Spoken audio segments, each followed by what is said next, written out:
So thank you, Derek, for inviting me to do this. I really appreciate it. And I'm really looking forward to our conversation.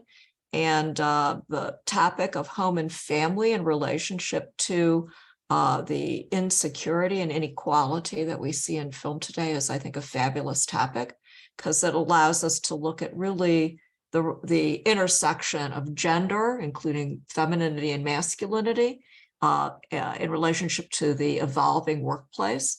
And we're going to look at two films where we see that evolving workplace, particularly in the gig economy, and how the gig economy operates both in US, UK, and how it filters out to the rest of the world. So I'm really looking forward to this, and thank you for letting me be part of this great symposium. Thank you for doing this for us. Yeah, I'm really excited. Now, what I'm going to do today is really bookend what I'm going to be talking about and structure what I'm going to be talking about around some remarks made by the late Lauren Berlant in their book, Cinema, Cruel Optimism. And in that book, Berlant talks about the cinema of precarity. And I think it's interesting because it's a way in which the cinema of precarity evolved from its roots really in earlier cinema. Now, Berlant traces it really to the kind of French realism of the 30s, as well as the Italian neorealism of the 1940s, but also moving through all kinds of different permutations of realism on screen that we're going to talk about, including obviously kitchen sink realism and its legacy. So with the cinema precarity, what we're seeing today with those roots in that kind of what they call melodramatic realism, we see evolving from that a kind of politics. And this is a politics that can be seen as, I think this laundry list: national, social, economic, political, right? With a lot of different kinds of populations being treated differently on screen. And oftentimes, and we'll look at it in relationship to Nomadland and Sorry We Bothered You, or sorry, Sorry We Missed You. Sorry, Sorry We Bothered You is a different film. I keep thinking of the Boots Riley film. I was going to say, I know that I was going to say that and make that mistake. So we'll get rid of that next time when we do it again. Sure. In any case, this kind of themes that we see running through both films in terms of loneliness, singularity rather than collectivity, and this kind of affective fraying, that kind of sense of this emotional fragility that you see in these films, and then recuperative gestures, the ways in which in these kinds of films where you always have this sense of almost getting there, that almost sense of recuperation that's thwarted. So I'm going to be talking about the films that way. Now, let me go back into the roots a little bit and talk about those roots. So if we look at kind of melodramatic realism, in addition to French school in the 30s, we see obviously the US school and Hollywood's social problem films and this kind of Dust Bowl realism that surfaced at the time. And being on the road is a very important trope for all of these kinds of films. And one example, obviously, John Ford's Grapes of Wrath. Certainly, I see a lot of that in Nomadland, and I'll talk about that in a minute, in terms of being on the road, bringing your entire household on the road, living on the road, the idea of what does it mean to be a migrant worker in the new economy today versus being a migrant worker in the past. Then also, if we look at neorealism and we see another kind of road movie like La Strada, once again, itinerant people who are, in this case, performers on the road. This itinerant worker who lives, works, and is constantly on the move at the same time in these kinds of economies where their employment is extremely precarious. So those themes. Now, if we look at it also in terms of Chloe Zhao obviously is coming from a Chinese environment Even though she was educated in film school in the US, she also was bringing with her the formative period spent in China, and bringing with her obviously a sense of a different kind of realism, the socialist realism associated with Soviet Union and with People's Republic of China. So when we see that, we see this other kind of realism also with different, very different from the cinema precarity, because you have a collective that's emerging. You have a different sense of the relationship between government and the worker, and you have a different sense of what it means to be either settled or on the road. When we look at that, we see that kind of informing her aesthetic in Nomadland. Similarly, when we look at you know, the legacy of British kitchen sink cinema and that kind of post-war realism, when we look at that, we see that there's something else going on in the British tradition. But when we look at the two films in parallel, we can see that there's a lot of similarities moving forward. So that's what I'm going to talk about now. Now, when we look at you know, these two films together, I was really happy when you said, okay, let's look at Sorry We Missed You, which is, you know, a film about being in a white van, and Nomadland, another film about being in a white van. And even though they're apparently quite different films in terms of mood, in terms of the way in which the central character is portrayed, and different ways in which the academy, this precarious academy is being presented, that there's so much in common. You know, when we really look at Nomadland and we look at Sorry We Missed You, we see that not only are these films made around the same time, even though they're very different directors, obviously Ken Loach is not Chloe Zhao and vice versa, we see that we have this kind of similar sensitivity to what does it mean to be thrown into, or even kind of the thing about these characters too, and why this idea of cruel optimism is going to become so important as I go through the analysis with you, is that they choose it, but they're also thrown into it. So both of them do choose to become white van gig precarious employees of an ill-defined economic kind of system that's going to exploit them.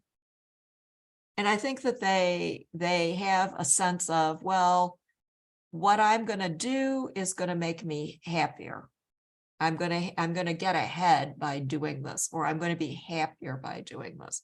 Now, as it turns out, yes and no. You know, yes and no in terms of that happiness quotient, and in dealing with this sense, this cruel optimism that if they get that white van, if they get into that white van, if they link their economic fortune to that white van by either finding, in the case of Fern in Nomadland, or in the case of Ricky in Sorry We Missed You, with Fern, that linking is to migrant jobs, going from job to job as the seasons progress. For Ricky, it's linking himself to an economic machine that's a delivery service, where he thinks that, okay, I can get ahead if I work harder. So this cruel optimism in both cases is this illusion of freedom, when actually they're being tied into a system that's going to exploit them. And the fact that they both feel they can game that system in some way is part of how the narrative progresses. Now, it's starker for Fern than it is for Ricky, but both of them are actually in the same system at different points. So if you look at, let's say we look at the van economy, the van worker, all right, one is more migratory in terms of expansive, you know, trips across country, Fern, and one, Ricky, is more limited in terms of the geographic scope as the delivery driver. But they're both part of the same kind of global system. And, Chloe Zhao, especially coming from China, is very attuned to where exactly Fern fits in that economic system. And it's a system that's a global system of just-in-time production in China, where the factory, chain of goods and manufacturing is brought together into an export economy, and that export stuff, it finds its way to the warehouse in the US, or in the UK, where it's distributed. And you see this chain going on. So in Nomadland, it's Amazon. Fern ends up working at Amazon, as do all of these, the characters, all of them based on people that were interviewed for the book Nomadland, which is has that kind of documentary feel to it.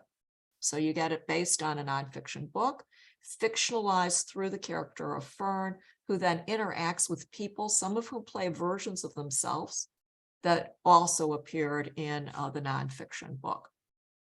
So Amazon, the Amazon warehouse where she filmed, which is difficult to film there, but she got permission, and filmed in the Amazon warehouse, which is more heavily critiqued in the book and elsewhere than it is in the film. And people have commented on the film or criticized the film for being a little bit too soft on Amazon.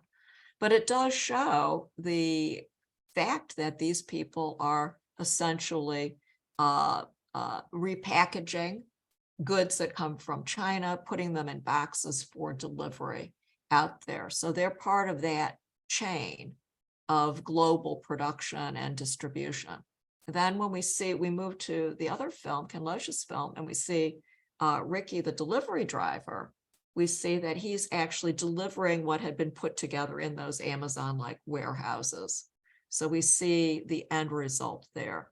And at every phase, obviously, it's a chain of exploitation of labor, from the workers you don't see in China, and then, of course, all of the people who are involved in the mining of the raw materials for those kinds of plastic stuff, electronics, all those little goods that Amazon delivers to you. And then the exploitation within the warehousing and the redistribution, and then the delivery driver. You see this chain. And this chain is something I also want to just give you one example. There are a lot of great films about Chinese factories, but just to, because we're looking at films made between 2019 and 2021, I just wanted to mention Jessica Kingdon's Ascension as a film that really shows you that whole manufacturing chain. I'm showing it here vertically, but it also, horizontally, but it also, that film shows it vertically, so that you see all of the levels of the managerial classes that need to be in place in order for that manufacturing to take place. So just to bring another film into the chain. Now, what do you see in these films? You see essentially the gig economy. You see it in action, and you see it as it relates, once again, the horizontal plane of it in terms of the delivery of the goods, and then the vertical, the managerial and class differences that you see structured into the system, so that you see the boss and Ricky working with this boss, and the boss having the job really of managing time and motion in an economy where that time and motion's not in a factory, but is spread out over the city, because you're contracting with someone in a van. Rather than having an old system where you have a collective, and you do see a collective kind of trying to emerge in the film, but rather than having a collective of workers, these guys are all pitted against each other as individual contractors, which is the way the gig economy works. So that instead of having a sense of collective bargaining or collective action, what have you, when the workers try to do that, they're told, look, you can have a good route or you can have a bad route, but you've got to work to the machine. And you see the machine here that they have to work to, which is the way in which they get paid, how much they deliver and how fast they deliver it, right? Now, the interesting thing too here is in both films, you see the main character in relationship to a family. And the way in which this gig economy impacts the family is something that's very important. So home family is really, what we're talking about a lot today. Now, what we have here, I'm just going to concentrate on the Loach film for just a minute. What we have in that film is we have the nuclear family at the center, so Ricky's family. And we see a lot of the other ways in which this economy impacts on both his daughter, son, and obviously his wife. Now, the first thing is obviously a lot of impact on Abby. Abby is a home care worker, part of an elaborate, in the UK, obviously, national healthcare system, where which is a very different system than in the US. So in this case, we see her as a contract worker in that system who gets paid for home care visits. Now, what the first impact is that they have to sell the car to buy the van. And the first impact is that Abby now has to spend more time in terms of transportation on public transportation. She's not paid by the hour. So that's what she's saying here. 0-hour contract. I get paid for the visits. So once again, she's part of a gig economy. She's not an hourly employee or a yearly employee. She's a gig employee, paid by the gig. The same as Ricky, her husband, who's paid by the number of boxes he delivers, not the amount of time it takes, but how he can stick to those boxes within a certain period of time. So he can make a certain amount of money, but also so that the bosses can make a certain amount of money. If the packages get delivered too slowly, they're not going to be able to make their quotas, right, and get their payments. Now, going back to Nomadland and its take on this gig economy. The interesting thing about Nomadland is that it also, in basing itself on the 2017 book, is that it looks at the residue of the old economy within this system, much more than Loach's film in a lot of ways. We see the residue of the old economy, particularly in U.S. gypsum, the Empire, Nevada, factory towns. It was this factory town, this manufacturing factory town, this mining town that had been a model actually of American manufacturing. Now, not to put, not to idealize it, but at least it was a different kind of system with union employees, with all kinds of perks related to the job. Now, what you see in the film is the fact that all of that is gone. That kind of manufacturing in mining is just no longer exists. That you see the Nevada's wasteland as a wasteland for the workers. So what happens? Well, what happens is that the workers go on the road. Interesting thing about Fern is that it was her husband who was connected to the plant. She was a teacher. So she wasn't connected to the plant, but as the town dissolved, obviously all the infrastructure dissolved. No more, if there's no town, there's no need for teachers, there's no need for doctors, anyone else. They all go to. And the only thing left in the town is really a warehouse, public storage facility for all the people who've left behind their old life and have nowhere to put it. So she goes, and when she returns to the town, she only returns to the storage facility to visit her stuff and to eventually get rid of her stuff. So she goes off on the road, and what we see on the road is her bonding with other people who are in like circumstances. So we see her as an individual at the edges of a collective of other people who are also migrant workers, who are very different than the kind of classic image you have of either the Dust Bowl migrant workers from the 30s or of the current migrant workers, who are usually you consider as people from Mexico or from Latin America who come up to do farm labor and migrant workers that way. These people are displaced, generally older workers who have instead gone on the road to follow this kind of migrant worker pattern. So they work in campgrounds, they boondock between jobs. In other words, they live in, their vans, what have you.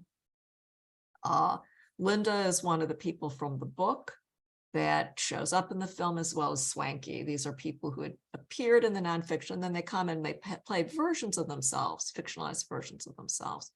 Now, the interesting thing is how many of these people are single women. Obviously, because Fern is a single woman, there are plenty of guys on the road who are single, there are plenty of married couples, but she tends to bond with the other single women, and they tend to support each other in different ways. Okay, and now it's interesting because when we see her in relationship to family, what we get is a mismatch.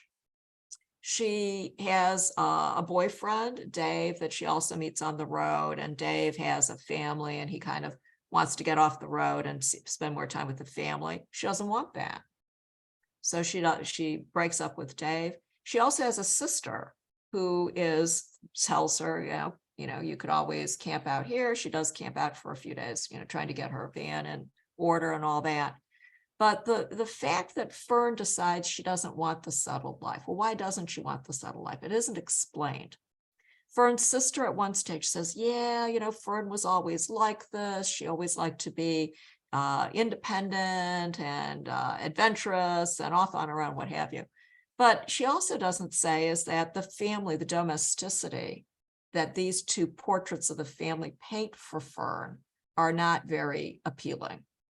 So what does it mean to live in the guest room of be part of the extended family of these pressed upon middle-class people?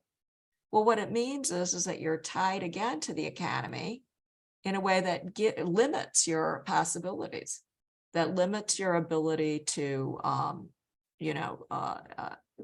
do what you want to do at any given time. You're confined to their household, to their schedule, taking care of their kids, helping with their domestic chores, and that it's not this kind of, life that necessarily Fern wants, even though everyone says, well, don't you want to settle? Don't you want to be with the family?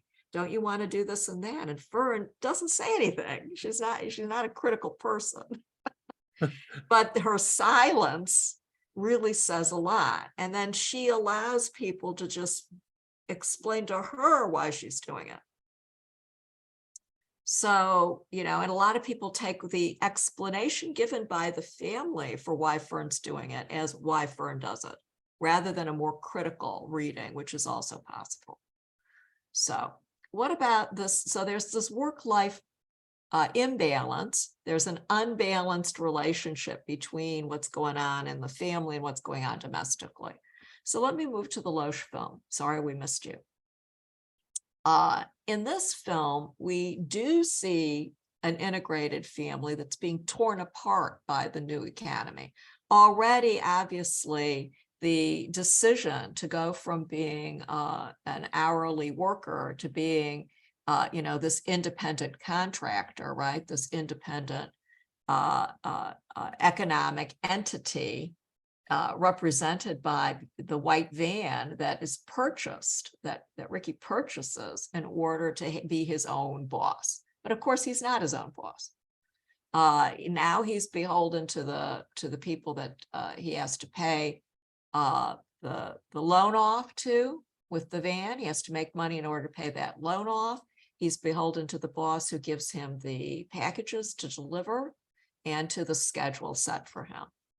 Obviously, too, if you've seen the film, this device, his digital tracking device that he also needs to watch as if it's gold, that he also is responsible for. That obviously is the way in which he can do the job. So all of this stuff ties him, really imprisons him in this system. Now, within this system, he has clearly no time to himself because he is his own quote unquote, his own boss. He has to set his own hours, and these impossible hours set by this device means that he's within this kind of digital economy where time and motion is set for him. And because of that, he has to bring the family into his business. And as he brings in his daughter and then later his son into the business in his own way, and the family really, what can I say, as much as this stresses all of them, they tend to really, and as much as the son has his own issues of rebellion, and the daughter tries, but actually it's the daughter who ends up creating the most havoc in the whole system.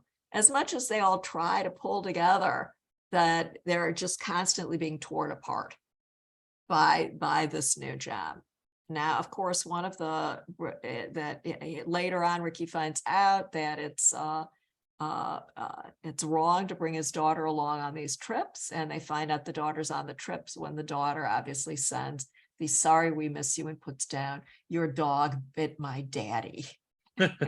And that's how they find out that obviously the daughter is where she shouldn't be and delivering these packages. So this child labor law really works against him, because obviously you need someone to look out for the kids too. And that's impossible when there's two people working. The other thing that, you see in terms of differences, so Fern on her own, and then Ricky still integrated into the family. Fern consciously turning her back on the possibility of the family, Ricky trying desperately to hold that family together in this kind of failed nuclear family where the patriarch has been undercut by the economy. Here also, the healthcare system comes in as an issue. Now, when we look at healthcare, a lot of what Nomadland is about is aging in America. The people that you see in Nomadland, these nomads, are not youthful kids who are on the road. You see them kind of on the periphery. She does run into kind of backpackers and that kind of thing, but they're very much on the periphery. The people that that are in her cohort are older women. And when we see older women, we have here, it's a fictionalization. Swanky is fine, but Swanky in the film is a cancer victim. So what does it mean to be a nomad, kind of eking out this living on the edges of being on the road, enjoying being on the road, enjoying, the natural beauty you see? I mean, Nomadland shows a lot of the natural beauty, particularly the American West, the way in which the people take advantage of the of open land that's still there in the West that they can take advantage of. Fern in particular is shown enjoying the national parks. I mean, a lot of it's this kind of, very idyllic kind of experience of the frontier. And I'll talk about that in a minute in terms of what does it mean to be on the frontier, the American dream. And then reality penetrates that dream. And the reality is you're old, you're sick, you have Medicare, but it may or may not be, you may or may not be able to get your documentation the way it should be, or your healthcare handled the way it should be, because you have no fixed address. So this kind of home in the van is a kind of, they call it houselessness, because the home is in the van. They have a home, but they don't have a house. Has an impact on the quality of their life and the quality of their health care. So Swanky in the film dies. And this death on the road is not directly commented on as a question of the fact that the healthcare system in the US is completely screwed up, even with Medicare, but rather as something as like this elegiac treatment of, the cycle of life on the road, and more, in keeping with some of that frontier Western idealism. A lot of people don't like that about Nomadland, that is there, as well as more subtly the critique of all that, that people have difficulty processing that. And that's why a lot of people find the film not direct enough. Ken Loach, on the other hand, has never been accused of not being direct.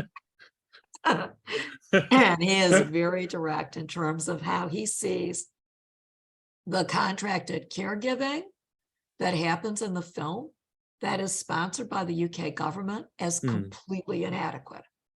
So it's a different kind of critique of the national health system there.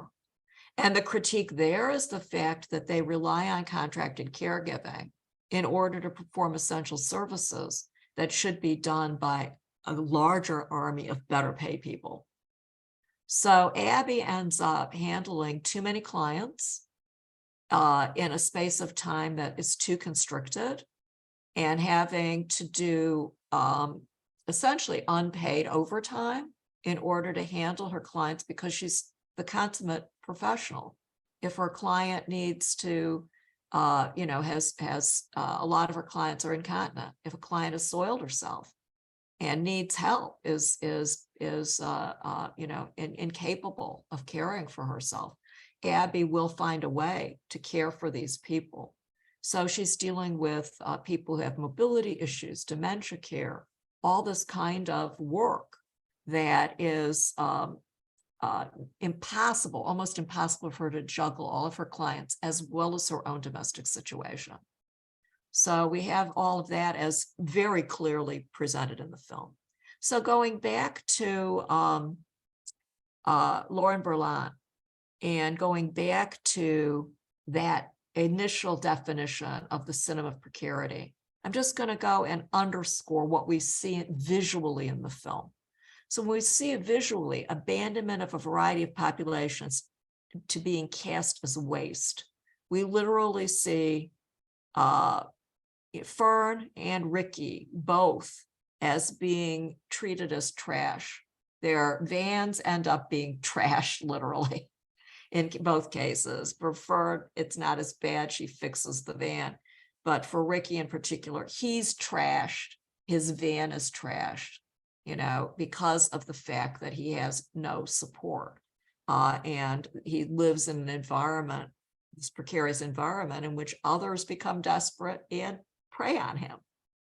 So this life of desperation, the loneliness of collective singularity, the idea that they're all, obviously, as you can see here, here's a whole line of people living in their van. And we see Fern as singular there. So this focus on Fern and her and other characters saying how much they admire her individualism, her desire to be on the road, her self-sufficiency, all these kinds of qualities that are part of this American dream, when put upon the worker, end up creating a singular worker who has no collective bargaining, no sense of, a way of arguing for better working conditions, better pay. Also in that collective singularity, as a citizen, Fern has little to say in terms of, as this not homeless but houseless person, has even less in terms of political engagement with the community. So her lifestyle creates this kind of individual who is more easily exploited by that global economic system that I outlined earlier, and who can be fit in it and create more value in terms of her labor than she would if she was a worker from the old model. The same goes with Ricky.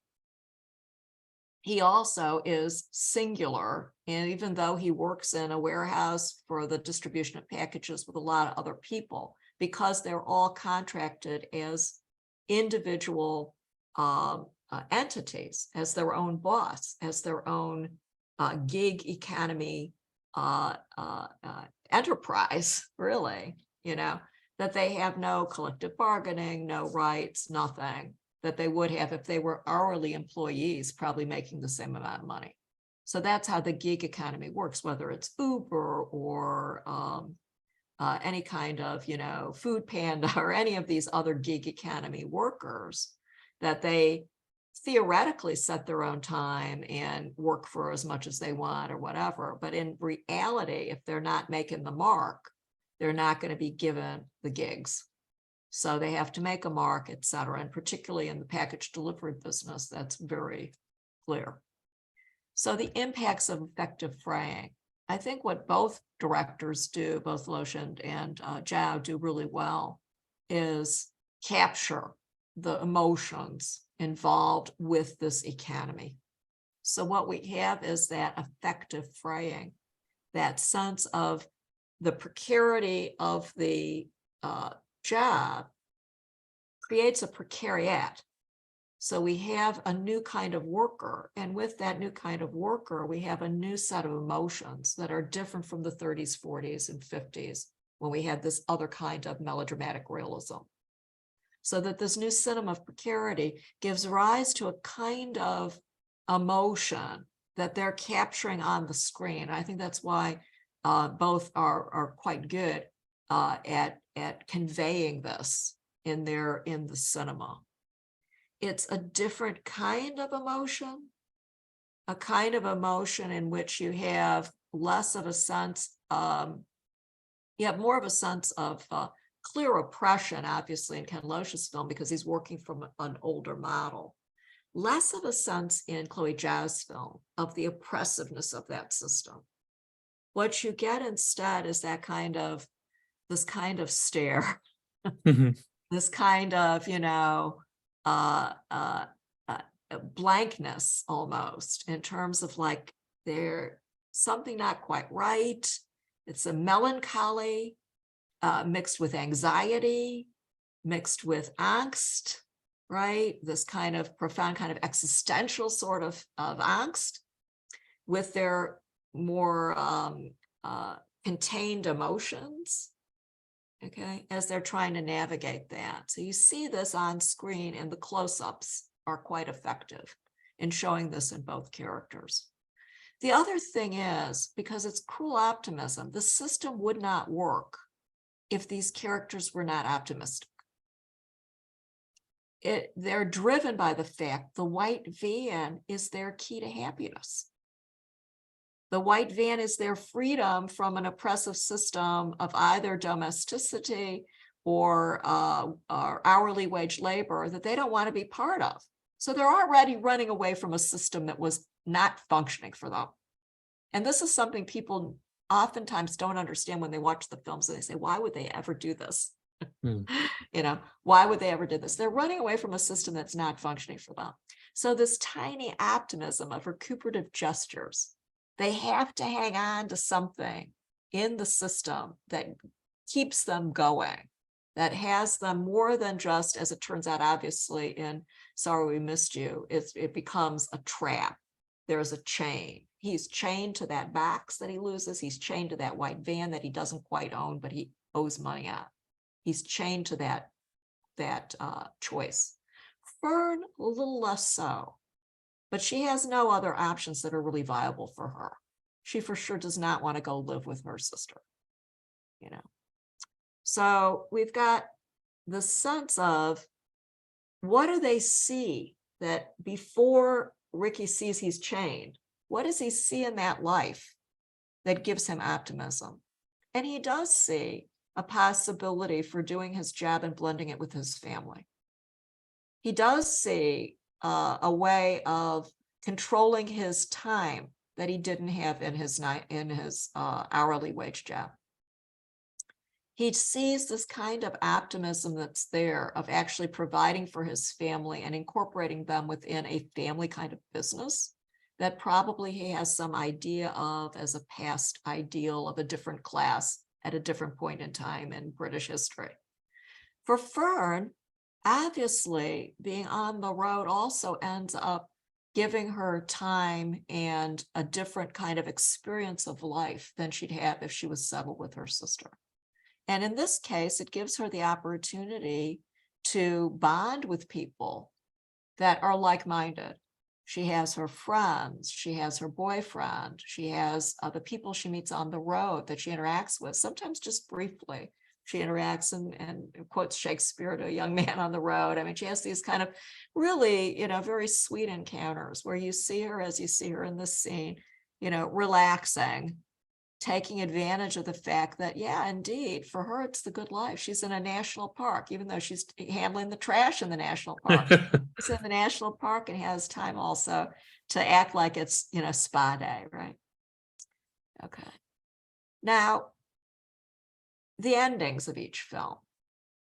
Let me start with Nomadland. Nomadland has been compared to The Searchers, John Ford, a different film, not Grapes of Wrath, which is also very much like, but The Searchers. So you have those two competing genres in the film. One is this kind of Hollywood version of social problem, that kind of Hollywood Dust Bowl realism, versus the post-war Western. This kind of Western, this elegiac Western that soured on the old values of the Western and has critiquing, the racism and the old ideals of the Western, right? So The Searchers, you've got John Ford on both ends there.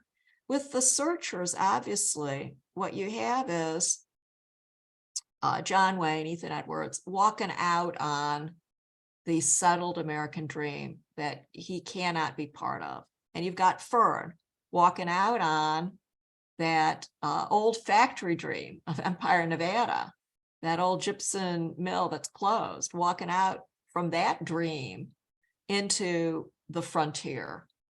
Now, what is the frontier? Is the frontier a wasteland, or is the frontier a place of freedom and possibility?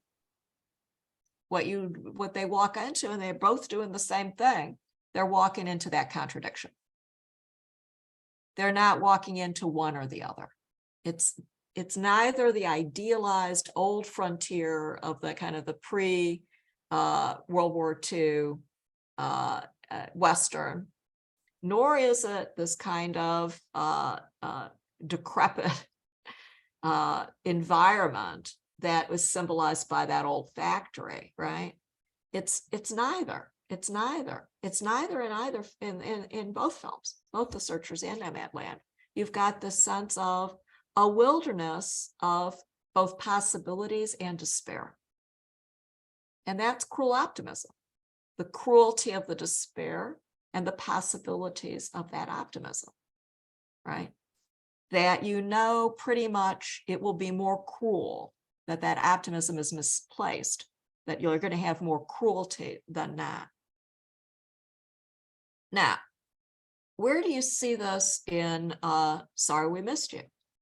Well, you see it in kind of the generational tensions, right?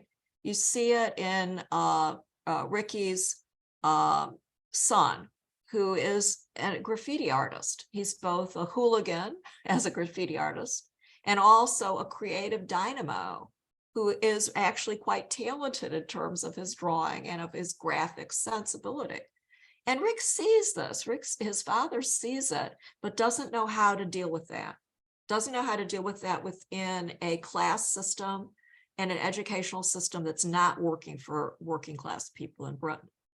So you have that sense of optimism, and you have that sense of it being crushed and having no outlet for it. So there's this optimism of rebellious creativity and also capitulation to a system, right, that's hammering these people down. Okay, now let me finish on just going back to Berlant and their idea of cruel optimism. The cruel optimism is an attachment that's cruel. The attachment to the white van, right, is what is supposed to be, the key to happiness, the key to all desires. But it's the white van that represents what captures them in this cruel system, oppressive, exploitative system of precarious work.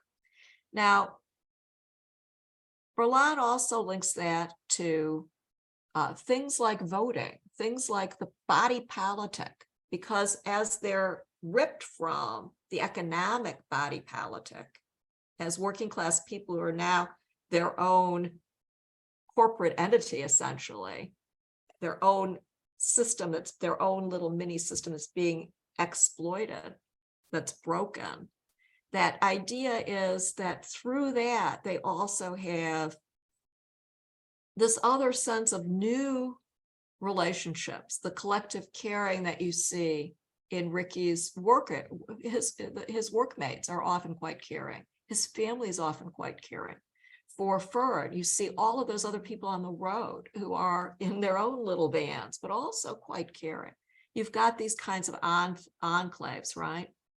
So you've got this kind of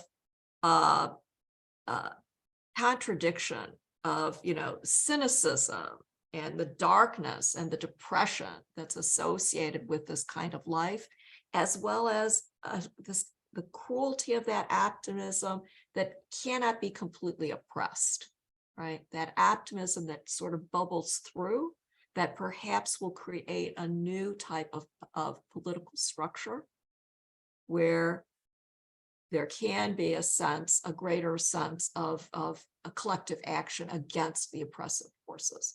And that's what the films essentially do. Nomadland maybe less directly, but it's still there. Sorry, we missed you very directly, that the system is broken and that investigating the promise of the system, as well as why it's broken, brings you into a new level of understanding. So if you want to know more about Nomadland, I recommend my article on Chloe Zhao and Nomadland. And as I'm losing my voice, thank you so much, Derek, for inviting me for this presentation.